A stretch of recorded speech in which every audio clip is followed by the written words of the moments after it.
친구들, 온라인 예배를 주님께 드리기 전에 꼭 확인해야 되는 몇 가지 사항을 함께 살펴봐요.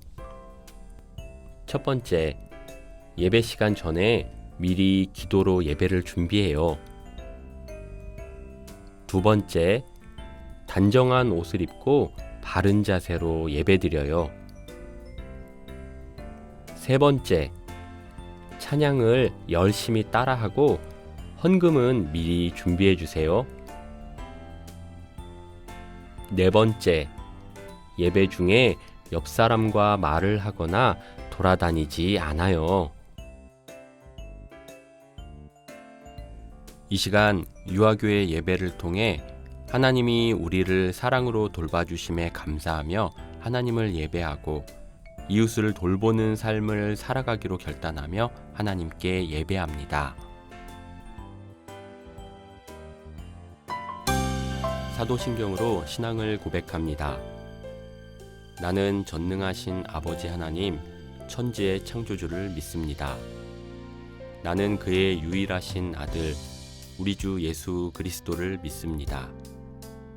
그는 성령으로 잉태되어 동정녀 마리아에게서 나시고 본디오 빌라도에게 고난을 받아 십자가에 못 박혀 죽으시고 장사된 지 사흘 만에 죽은 자 가운데서 다시 살아나셨으며 하늘에 오르시어 전능하신 아버지 하나님 우편에 앉아 계시다가 거기로부터 살아있는 자와 죽은 자를 심판하러 오십니다.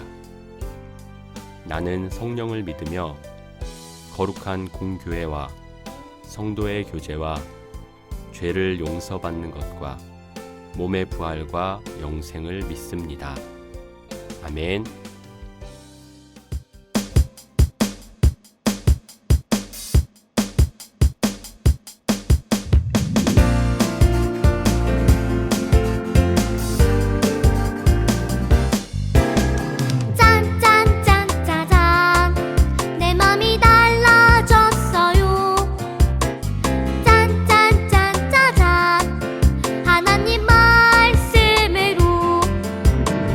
투덜투덜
정성껏 준비한 예물을 하나님께 드리는 시간입니다.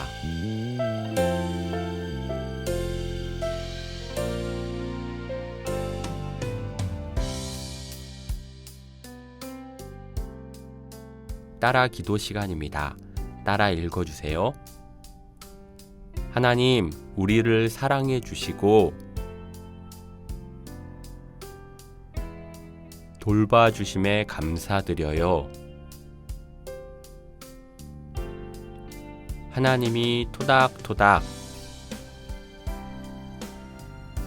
돌봐주심을 기억하며 이웃을 돌아보며 함께 토닥토닥 돌봐주며 살겠어요. 예수님의 이름으로 기도합니다.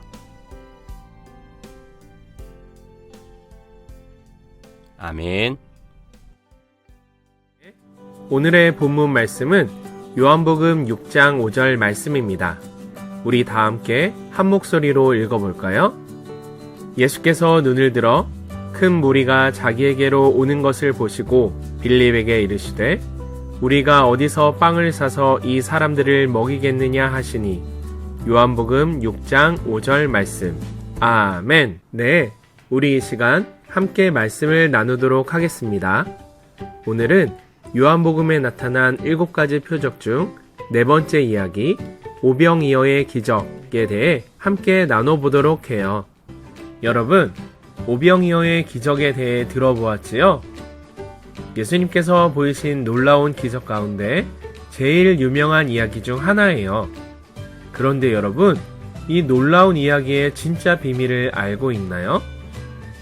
예수님께서 보리빵 5개와 물고기 2마리로 채워주시고 싶으셨던 것은 배의 굶주림이 아니었대요. 그러면 무엇이었을까요? 성경 이야기 속으로 들어가 볼까요? 예수님께서 제자들과 함께 갈릴리 바다 건너편으로 오셨어요. 그러자 예전에 예수님께서 병든 사람을 고치는 기적을 봤던 많은 사람들이 예수님을 따라왔어요. 사람들이 정말 많군. 성인 남자들만 세어봐도 5,000명쯤 되는 것 같아. 이 사람들을 먹일 만한 빵을 어디서 살 수 있겠느냐? 예수님, 우리가 가진 200데나리온으로 살 수 있는 빵으로는 한 사람마다 조금씩 나누어 준다고 해도 턱없이 부족해요. 예수님께서 수많은 사람들이 모인 것을 보시고 제자 빌립에게 물으셨어요.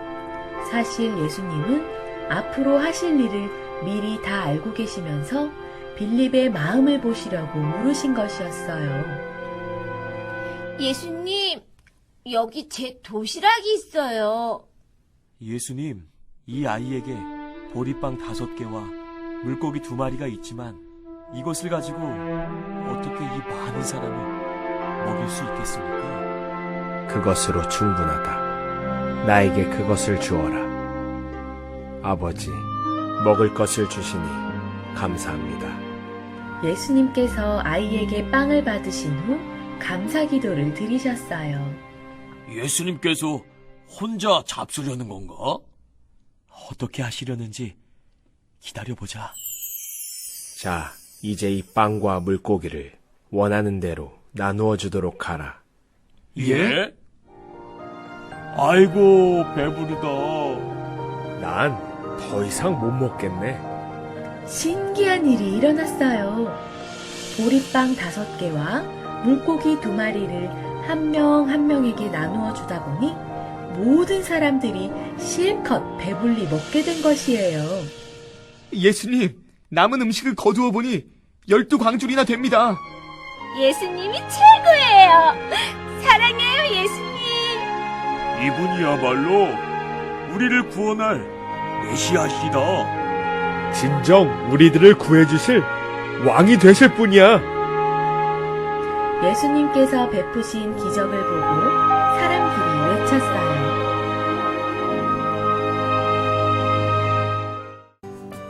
여러분, 성경 이야기를 잘 보았나요? 우리 선생님과 함께 다시 한번 이 말씀의 의미들을 살펴보도록 하겠습니다.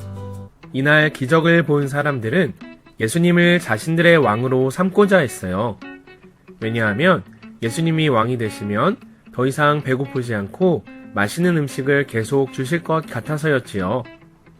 그러나 예수님께서는 백성들에게 몸의 허기를 채우는 빵이 아니라 생명을 살리는 빵을 먹으라고 말씀하셨어요.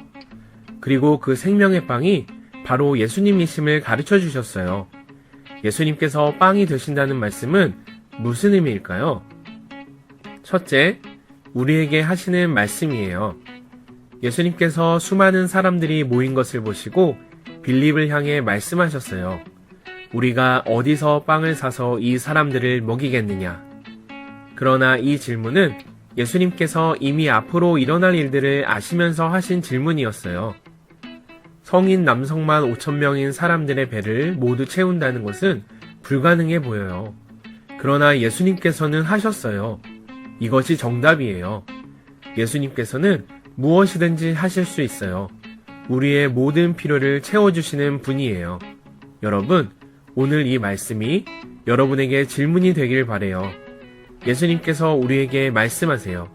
너희의 문제와 고민을 어떤 방법으로 응답을 받겠느냐? 여러분은 이 질문에 어떻게 대답하시겠어요? 둘째, 단 한 명의 어린아이와 같은 믿음.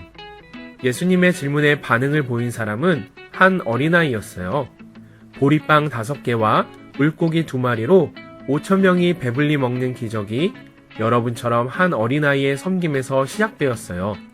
비록 평범한 도시락이었지만 예수님의 능력이 닿자 큰 기적을 이루는 도구로 바뀌었어요. 사람들의 눈에는 그저 작은 섬김으로 보일 수 있지만 하나님의 눈에는 기적의 통로가 되었어요. 여러분, 5,000명이 있을지라도 예수님의 말씀을 듣고 반응하는 단 한 명의 어린아이와 같은 믿음이 여러분에게도 있길 소망해요. 예배의 자리에서 구경꾼이 되는 것이 아니라 적극적으로 예수님과 만나는 여러분이 되길 소망해요. 셋째, 하늘에서 온 생명의 빵이에요. 오병이어의 기적을 체험한 사람들이 예수님을 다시 찾아왔어요. 그러나 예수님께서는 그들이 온 목적이 단순히 육신의 유익과 굶주림을 해결하기 위함을 아셨어요. 예수님께서는 사람들에게 썩어지는 양식이 아닌 영원한 생명을 누릴 수 있는 양식을 위해 일하라고 말씀하셨어요. 여러분, 영원한 생명을 얻을 수 있는 양식은 무엇일까요? 예수님께서 나눠주신 빵과 물고기와는 무엇이 다를까요? 오늘 진정 우리가 나누고 싶은 이야기는 이것이에요. 사람들이 예수님께 영원히 굶주리지 않는 빵을 달라고 말했을 때 예수님께서는 자신이 생명의 빵이라고 말씀하셨어요. 생명의 빵은 이 땅에 있지 않아요. 바로 하늘에 있어요. 육신은 죽어 썩어지지만 영혼은 사라지지 않고 하늘로 올라가요. 하나님이 보내신 예수님을 믿어야 영원한 생명을 얻을 수 있어요. 예수님을 믿을 때 우리는 구원받을 수 있답니다. 오늘 함께 나눈 말씀에 대해 다시 한번 떠올려 볼까요? 첫째, 우리에게 하시는 말씀이에요. 둘째, 단 한 명의 어린아이와 같은 믿음. 셋째, 하늘에서 온 생명의 빵이에요. 네, 이 시간 우리에게 주신 말씀을 기억하며 다 같이 큰 목소리로 기도해 보도록 해요. 사랑의 하느님, 감사합니다. 예수님께서 보리떡 5개와 물고기 2마리로 5,000명을 먹이신 것처럼 예수님께서 생명의 빵이 되어 죄로 인해 죽을 수밖에 없는 우리를 구원해 주심을 믿습니다. 예수님의 말씀에 반응하여 자신의 도시락을 내놓은 한 아이처럼 우리도 예수님의 말씀을 듣고 믿음으로 반응하여 영생을 소유하는 자가 되게 해주세요. 예수님의 이름으로 기도드립니다. 아멘. 보내는 약속을 하겠습니다. 하나님, 우리를 토닥토닥 돌봐주심에 감사해요. 선생님들 함께 읽겠습니다. 우리도 친구를 토닥토닥 돌아보기를 원해요. 어린이들 함께 고백합니다. 하나님이 토닥토닥, 우리도 토닥토닥. 주기도문 하겠습니다. 하늘에 계신 우리 아버지, 아버지의 이름을 거룩하게 하시며 아버지의 나라가 오게 하시며 아버지의 뜻이 하늘에서와 같이 땅에서도 이루어지게 하소서. 오늘 우리에게 일용할 양식을 주시고 우리가 우리에게 잘못한 사람을 용서하여 준 것 같이 우리 죄를 용서하여 주시고 우리를 시험에 빠지지 않게 하시고 악에서 구하소서. 나라와 권능과 영광이 영원히 아버지의 것입니다. 아멘.